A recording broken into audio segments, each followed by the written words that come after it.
नवरात्रि में दुर्गा सप्तशती के सभी अध्याय पढ़ने या सुनने से मनुष्य के सभी कष्ट दूर हो जाते हैं और माँ की कृपा सदैव बनी रहती है। इसीलिए आज मैं आपके लिए दुर्गा सप्तशती का तीसरा और चौथा अध्याय लेकर आया हूँ। तो चलिए सुनते हैं दुर्गा सप्तशती का तीसरा और चौथा अध्याय। ऋषि कहते हैं, दैत्यों की सेना को इस प्रकार तहस नहस होते देख महादैत्य सेनापति चिक्षुर क्रोध में भरकर अंबिका देवी से युद्ध करने के लिए आगे बढ़ा। वह असुर रणभूमि में देवी के ऊपर इस प्रकार बाणों की वर्षा करने लगा जैसे बादल मेरुगिरी के शिखर पर पानी की धार बरसा रहा हो। तब देवी ने अपने बाणों से उसके बाण समूह को अनायास ही काटकर उसके घोड़ों और सारथी को भी मार डाला। साथ ही उसके धनुष तथा अत्यंत ऊंची ध्वजा को भी तत्काल काट गिराया। धनुष कट जाने पर उसके अंगों को अपने बाणों से बिंध डाला। धनुष रथ घोड़े और सारथी के नष्ट हो जाने पर वह असुर ढाल और तलवार लेकर देवी की ओर दौड़ा। उसने तीखी धार वाली तलवार से सिंह के मस्तक पर चोट करके देवी के भी बाईं भुजाएं पर बड़े वेग से प्रहार किया।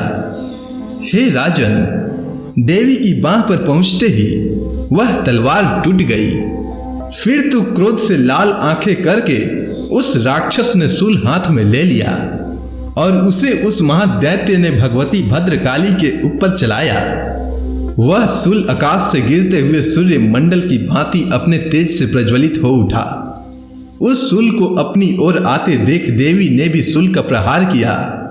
उससे राक्षस के शूल के सैकड़ों टुकड़े हो गए। साथ ही महादैत्य चिक्षुर की भी धज्जियां उड़ गई। वह प्राणों से हाथ धो बैठा। महिषासुर के सेनापति उस प्राकर्मी चिक्षुर के मारे जाने पर देवताओं को पीड़ा देने वाला चामर हाथी पर चढ़कर आया। उसने भी देवी के ऊपर शक्ति का प्रहार किया, किंतु जगदम्बा ने उसे अपने हुंकार से आहत और निष्प्रभाव करके तत्काल पृथ्वी पर गिरा दिया। शक्ति टूटकर गिरी हुई देख चामर को बड़ा क्रोध हुआ। अब उसने शूल चलाया, किंतु देवी ने उसे भी अपने बाणों द्वारा काट डाला। इतने में ही देवी का सिंह उछलकर हाथी के मस्तक पर चढ़ बैठा और उस दैत्य के साथ खूब जोर लगाकर बाहु युद्ध करने लगा। वे दोनों लड़ते लड़ते हाथी से पृथ्वी पर आ गए और अत्यंत क्रोधित होकर एक दूसरे पर बड़े भयंकर प्रहार करते हुए लड़ने लगे। तदंतर सिंह बड़े वेग से आकाश की ओर उछला और उधर से गिरते समय उसने पंजों की मार से चामर का सिर धड़ से अलग कर दिया। इसी प्रकार उदग्र भी शिला और वृक्ष आदि की मार खाकर रणभूमि में देवी के हाथ से मारा गया तथा कराल भी दांतों, मुक्कों और थप्पड़ों की चोट से धराशायी हो गया। क्रोध में भरी हुई देवी ने गदा की चोट से उद्धत का कचुम्बर निकाल दिया। भिंदी पाल से वास्कल को तथा बाणों से ताम्र और अंधक को मौत के घाट उतार दिया। तीनों नेत्रों वाली परमेश्वरी ने त्रिशूल से उग्रास्य, उग्रवीर्य और महाहनु नामक दैत्यों को मार डाला। तलवार की चोट से विडाल के मस्तक को धड़ से काट गिराया। दुर्धर और दुर्मुख इन दोनों को भी अपने बाणों से यमलोक भेज दिया। इस प्रकार अपनी सेना का संहार होता देख महिषासुर ने भैंसे का रूप धारण करके देवी के गणों को त्रास देना आरंभ किया। किन्हीं को थुथुनु से मारकर, किन्हीं के ऊपर खुरों का प्रहार करके, किन्हीं को पूंछ से चोट पहुंचाकर, किन्हीं को सिंहों से विदीर्ण करके, कुछ गणों को वेग से, किन्हीं को सिंहनाद से, कुछ को चक्कर देकर और कितनों को निश्वास वायु के झोंके से धराशायी कर दिया। इस प्रकार गणों की सेना को गिराकर वह असुर महादेवी के सिंह को मारने के लिए झपटा। इससे जगदम्बा को बड़ा क्रोध हुआ। उधर महापराक्रमी महिषासुर भी क्रोधित होकर धरती को खुरों से खोदने लगा तथा अपने सिंघों से ऊंचे ऊंचे पर्वतों को उखाड़कर फेंकने और गरजने लगा। उसके वेग से चक्कर देने के कारण पृथ्वी शुद्ध होकर फटने लगी। उसके पूंछ से टकराकर समुद्र सब ओर से धरती को डुबोने लगा। हिलते हुए सिंघों के आघात से विदीर्ण होकर बादलों के टुकड़े टुकड़े हो गए। उसके श्वास की प्रचंड वायु के वेग से उड़े हुए सैकड़ों पर्वत आकाश से गिरने लगे। इस प्रकार क्रोध से भरे हुए उस महादैत्य को अपनी ओर आते देख चंडिका ने उसका वध करने के लिए महान क्रोध किया। उन्होंने पास फेंक कर उस महान असुर को बांध दिया। उस महासंग्राम में बंध जाने पर उसने भैंसे का रूप त्याग दिया और तत्काल सिंह के रूप में वह प्रकट हो गया। उस अवस्था में जगदम्बा ज्यों ही उसका मस्तक काटने के लिए उद्यत हुई, त्यों ही वह खड्गधारी पुरुष के रूप में दिखाई देने लगा। तब देवी ने तुरंत ही बाणों की वर्षा करके ढाल और तलवार के साथ उस पुरुष को भी बांध डाला। इतने में ही वह महान गजराज के रूप में परिणत हो गया तथा अपने सूंड से देवी के विशाल सिंह को खींचने और गरजने लगा। खींचते समय देवी ने तलवार से उसकी सूंड काट डाली। तब उस महादैत्य ने पुनः भैंसे का शरीर धारण कर लिया और पहले की भांति चराचर प्राणियों सहित तीनों लोकों को व्याकुल करने लगा। तब क्रोध से भरी हुई जगन माता चंडिका बारंबार उत्तम मधु का पान करने और लाल आंखें करके हंसने लगी। उधर वह बल और पराक्रम के मद में उन्मत्त हुआ राक्षस गरजने लगा और अपने सिंघों से चंडी के ऊपर पर्वतों को फेंकने लगा। उस समय देवी अपने बाणों के समूहों से उसके फेंके हुए पर्वतों को चूर्ण करती हुई बोली। बोलते समय उनका मुख मधु के मद से लाल हो रहा था और वाणी लड़खड़ा रही थी। देवी ने कहा, अरे मूढ़, मैं जब तक मधु पीती हूं तब तक तू क्षण भर के लिए गर्ज ले। मेरे हाथों तेरी मृत्यु हो जाने पर अब शीघ्र ही देवता भी गर्जना करेंगे। इसके बाद ऋषि कहते हैं, यों कहकर देवी उछली और उस महादैत्य के ऊपर चढ़ गई। फिर अपने पैरों से उसे दबाकर उन्होंने शूल से उसके कंठ में आघात किया। उनके पैर से दबा होने पर भी महिषासुर अपने मुख से अभी आधे शरीर से ही वह बाहर निकलने पाया था कि देवी ने अपने प्रभाव से उसे रोक दिया। आधा निकला होने पर भी वह महादैत्य देवी से युद्ध करने लगा। तब देवी ने बहुत बड़ी तलवार से उसका मस्तक काट डाला। फिर तो हाहाकार करती हुई दैत्यों की सारी सेना भाग गई तथा संपूर्ण देवता अत्यंत प्रसन्न हो गए। देवताओं ने दिव्य महर्षियों के साथ दुर्गा देवी का स्तवन किया। गंधर्व राज गाने लगे तथा अप्सराएं नृत्य करने लगी। इस प्रकार श्री मार्कंडेय पुराण में सावर्णिक मनवंतर की कथा के अंतर्गत देवी महात्म्य का महिषासुर वध नामक तीसरा अध्याय पूरा हुआ। दुर्गा सप्तशती का चौथा अध्याय। ऋषि कहते हैं, अत्यंत पराक्रमी दुरात्मा महिषासुर तथा उसकी दैत्य सेना के देवी के हाथ से मारे जाने पर इंद्र आदि देवता प्रणाम के लिए गर्दन और कंधे झुकाकर उन महाभगवती दुर्गा का उत्तम वचनों द्वारा स्तवन करने लगे। देवता बोले, संपूर्ण देवताओं की शक्ति का समुदाय ही जिनका स्वरूप है तथा जिन देवी ने अपनी शक्ति से संपूर्ण जगत को व्याप्त कर रखा है, समस्त देवताओं और महर्षियों की पूजनिया उन जगदम्बा को हम भक्ति पूर्वक नमस्कार करते हैं। वे हम लोगों का कल्याण करें। जिनके अनुपम प्रभाव और बल का वर्णन करने में भगवान शेष नाग, ब्रह्मा जी तथा महादेव जी भी समर्थ नहीं हैं, वे भगवती चंडिका संपूर्ण जगत का पालन एवं अशुभ भय का नाश करने का विचार करें। जो पुण्यात्माओं के घरों में स्वयं ही लक्ष्मी रूप से, पापियों के यहाँ दरिद्रता रूप से, शुद्ध अंतःकरण वाले पुरुषों के हृदय में बुद्धि रूप से, सत्पुरुषों में श्रद्धा रूप से तथा कुलीन मनुष्य में लज्जा रूप से निवास करती हैं, उन महाभगवती दुर्गा को हम नमस्कार करते हैं। हे देवी, आप संपूर्ण विश्व का पालन कीजिए। हे देवी, आपके इस अचिंत्य रूप का, असुरों का नाश करने वाली भारी पराक्रम का तथा समस्त देवताओं और दैत्यों के समक्ष युद्ध में प्रकट किए हुए आपके अद्भुत चरित्रों का हम किस प्रकार वर्णन करें। आप संपूर्ण जगत की उत्पत्ति का कारण हैं। आप में सतत्व गुण, रजोगुण और तमोगुण, ये तीनों गुण मौजूद हैं, तो भी दोषों के साथ आपका संसर्ग नहीं जान पड़ता। भगवान विष्णु और महादेव जी आदि देवता भी आपका पार नहीं पाते। आप ही सबका आश्रय हैं। यह समस्त जगत आपका अंशभूत है, क्योंकि आप सबकी आदिभूत अव्याकृत प्रकृति हैं। हे देवी, संपूर्ण यज्ञों में जिसका उच्चारण से सब देवता तृप्ति का कारण है, अतएव सब लोग आपका स्वधा भी करते हैं। हे देवी, जो मोक्ष की प्राप्ति का साधन है, अचिंत्य महाव्रत स्वरूपा है, समस्त दोषों से रहित, जितेंद्रिय, तत्व को ही सार वस्तु मानने वाला तथा मोक्ष की अभिलाषा रखने वाले मुनि जन जिसका अभ्यास करते हैं, वह भगवती पराविद्या आप ही हैं। आप शब्द स्वरूपा हैं। अत्यंत निर्मल ऋग्वेद, यजुर्वेद तथा उद्गीत के मनोहर पदों के पाठ से युक्त सामवेद का भी आधार आप ही हैं। आप देवी त्रयी और भगवती हैं। इस विश्व की उत्पत्ति एवं पालन के लिए आप ही वार्ता के रूप में प्रकट हुई हैं। आप संपूर्ण जगत की घोर पीड़ा का नाश करने वाली हैं। हे देवी, जिससे समस्त शास्त्रों के सार का ज्ञान होता है, वह मेधा शक्ति आप ही हैं।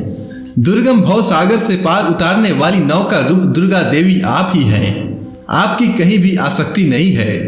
कैटव के शत्रु भगवान विष्णु के वक्ष स्थल में एकमात्र निवास करने वाली भगवती लक्ष्मी तथा भगवान चंद्रशेखर द्वारा सम्मानित गौरी देवी भी आप ही है।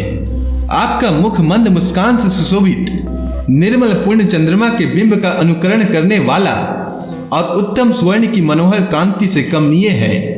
तो भी उसे देखकर महिषासुर को क्रोध हुआ और सहसा उसने उस पर प्रहार कर दिया। यह बड़े आश्चर्य की बात है। हे देवी, वही मुख जब क्रोध से युक्त होने पर उदय काल के चंद्रमा की भांति लाल और तनी हुई भौहों के कारण विकराल हो उठा, तब उसे देखकर जो महिषासुर के प्राण तुरंत ही निकल गए, यह उससे भी बढ़कर आश्चर्य की बात है। क्योंकि क्रोध में भरे हुए यमराज को देखकर भला कौन जीवित रह सकता है। हे देवी, आप प्रसन्न हो।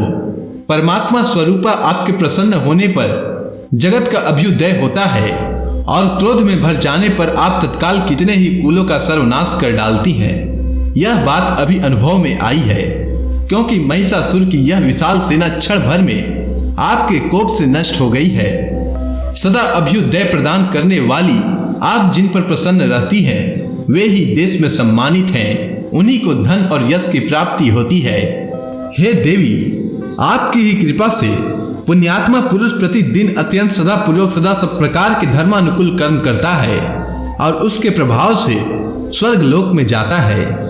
इसीलिए आप तीनों लोकों में निश्चय ही मनवांचित फल देने वाली हैं। हे माँ दुर्गे, आप स्मरण करने पर सब प्राणियों का भय हर लेती हैं और स्वस्थ पुरुषों द्वारा चिंतन करने पर उन्हें परम कल्याणमयी बुद्धि प्रदान करती हैं। दुख दरिद्रता और भय हरने वाली देवी आपके सिवा दूसरी कौन है, जिसका चित्त सबका उपकार करने के लिए सदा तैयार रहता है। हे देवी, इन राक्षसों के मारने से संसार को सुख मिले तथा ये राक्षस चिरकाल तक नरक में रहने के लिए भले ही पाप करते रहे हों, इस समय संग्राम में मृत्यु को प्राप्त होकर स्वर्ग लोक में जाएं। निश्चय ही यही सोचकर आप शत्रुओं का वध करती हैं। आप शत्रुओं पर शस्त्रों का प्रहार क्यों करती हैं? इसमें एक रहस्य है। ये शत्रु भी हमारे शस्त्रों से पवित्र होकर उत्तम लोकों में जाएं, इस प्रकार उनके प्रति भी आपका विचार अत्यंत उत्तम रहता है। खड़ग के तेज पुंज के भयंकर दीप्ति से तथा आपके त्रिशूल के अग्रभाग की घनीभूत प्रभा से चौंधियाकर जो असुरों की आंखें फूट नहीं गई, उसमें कारण यही था कि वे मनोहर रश्मियों से युक्त चंद्रमा के समान आनंद प्रदान करने वाले आपके इस सुंदर मुख का दर्शन करते थे। हे देवी, आपका शील दुराचारियों के बुरे बर्ताव को दूर करने वाला है। साथ ही यह रूप ऐसा है जो कभी चिंतन में भी नहीं आ सकता और जिसकी कभी दूसरों से तुलना भी नहीं की जा सकती है। तथा आपका बल और पराक्रम तो उन दैत्यों का भी नाश करने वाला है जो कभी देवताओं के पराक्रम को भी नष्ट कर चुके थे। इस प्रकार आपने शत्रुओं पर भी अपनी दया को प्रकट की है। हे वरदायिनी देवी, आपके इस पराक्रम की किसके साथ तुलना हो सकती है तथा शत्रुओं को भय देने वाला एवं अत्यंत मनोहर ऐसा रूप भी आपके सिवा और कहाँ है। हृदय में कृपा और युद्ध में निष्ठुरता, ये दोनों बातें तीनों लोकों के भीतर केवल आप में ही दिखाई देती है। हे माता, आपने शत्रुओं का नाश करके इस समस्त त्रिलोकी की रक्षा की है। उन शत्रुओं को भी युद्ध भूमि में मारकर स्वर्ग लोक में पहुंचाया है तथा उन्मत्त दैत्यों से प्राप्त होने वाले हम लोग के भय को भी दूर कर दिया है। आपको हमारा नमस्कार है। हे देवी, आप शूल से हमारी रक्षा करें। हे अंबिके, आप खड़ग से भी हमारी रक्षा करें तथा घंटा की ध्वनि और धनुष की टंकार से हम लोगों की रक्षा करें। हे मां चंडिके, पूर्व पश्चिम और दक्षिण दिशा में आप हमारी रक्षा करें तथा हे ईश्वरी, अपने त्रिशूल को घुमाकर आप उत्तर दिशा में भी हमारी रक्षा करें। तीनों लोकों में आपके जो परम सुंदर और अत्यंत भयंकर रूप विचरते रहते हैं, उनके द्वारा भी आप हमारी तथा इस भूलोक की रक्षा करें। हे अंबिके, आपके कर पल्लवों में शोभा पाने वाले खड़ग, शूल और गदा आदि जो जो अस्त्र हों, उन सब के द्वारा आप हम लोगों की रक्षा करें। इसके बाद ऋषि कहते हैं, इस प्रकार सब देवताओं ने जगन माता दुर्गा की स्तुति की और नंदन वन के दिव्य पुष्पों एवं गंध चंदन आदि के द्वारा उनका पूजन किया। फिर सबने मिलकर जब भक्ति पूर्वक दिव्य धूपों की सुगंध निवेदन की, तब देवी ने प्रसन्न वदन होकर प्रणाम करते हुए सब देवताओं से कहा। देवी बोली, हे देवताओं, तुम सब लोग मुझसे जिस वस्तु की अभिलाषा रखते हो उसे मांगो। तब देवता बोले, भगवती ने हमारी सब इच्छा पूर्ण कर दी है, अब कुछ भी बाकी नहीं है, क्योंकि हमारा यह शत्रु महिषासुर मारा गया। हे महेश्वरी, इतने पर भी यदि आप हमें और वर देना चाहती हैं, तो हम जब जब आपका स्मरण करें तब तब आप दर्शन देकर हम लोगों के महान संकट दूर कर दिया करें। तथा प्रसन्न मुखी अंबिके, जो मनुष्य इन स्तोत्रों द्वारा आपकी स्तुति करे, उसे वित्त, समृद्धि और वैभव देने के साथ ही उसकी धन और स्त्री आदि संपत्ति को भी बढ़ाने के लिए आप सदा हम सब पर प्रसन्न रहें। इसके बाद ऋषि कहते हैं, हे राजन, देवताओं ने जब अपने तथा जगत के कल्याण के लिए भद्रकाली देवी को इस प्रकार प्रसन्न किया, तब वे तथा अस्तु कहकर वहीं अंतर ध्यान हो गई। हे भूपाल, इस प्रकार पूर्व काल में तीनों लोकों का हित चाहने वाली देवी जिस प्रकार देवताओं के शरीर से प्रकट हुई थी, वह सब कथा मैंने कह सुनाई। अतः पुनः देवताओं का उपकार करने वाली वे देवी दुष्ट दैत्यों तथा शुंभ निशुंभ का वध करने एवं सब लोकों की रक्षा करने के लिए गौरी देवी के शरीर से जिस प्रकार प्रकट हुई थी, वह सब प्रसंग मेरे मुख से सुनो। मैं उसका तुमसे यथावत वर्णन करता हूँ। इस प्रकार श्री मार्कंडेय पुराण में सावर्णिक मनवंतर की कथा के अंतर्गत देवी महात्म्य सक्रादि स्तुति नामक चौथा अध्याय पूरा हुआ। तो प्रेम से बोलिए दुर्गा महारानी की जय।